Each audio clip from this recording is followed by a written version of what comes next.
Hello বন্ধুরা, আজকে তোমাদের সামনে নিয়ে এসেছি একটি টিফিন রেসিপি, আলুর পুরি বা আলুর লুচি।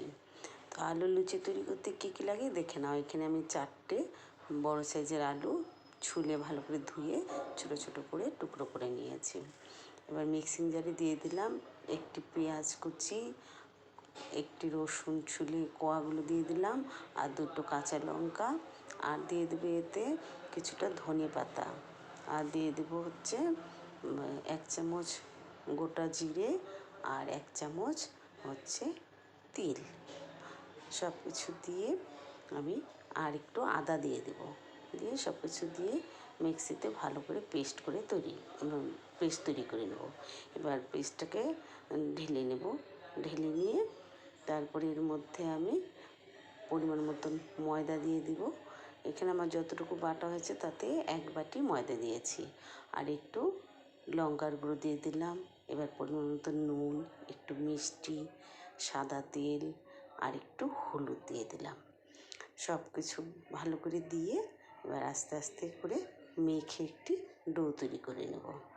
ডো তৈরি করে নিয়ে আর এই ময়দা মাখার মধ্যে একটু মিষ্টি দিয়ে নিলে ভালো হবে, খেতে ব্যালেন্সটা ভালো হবে। এবার ডো তৈরি হয়ে গেছে, এর থেকে আমি ছোটো ছোটো লেচি কেটে নিয়ে লুচির আকারে গড়ে নেব, তারপরে ভেজে নেব।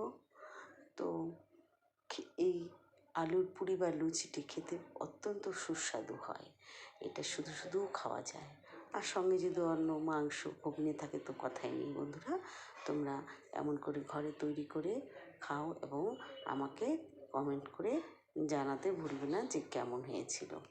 এই দেখো না, আমি ভাজছি। এখানে হলুদটা অপশনাল, হলুদ তোমরা দিলে দিতেও পারো, নাও দিতে পারো।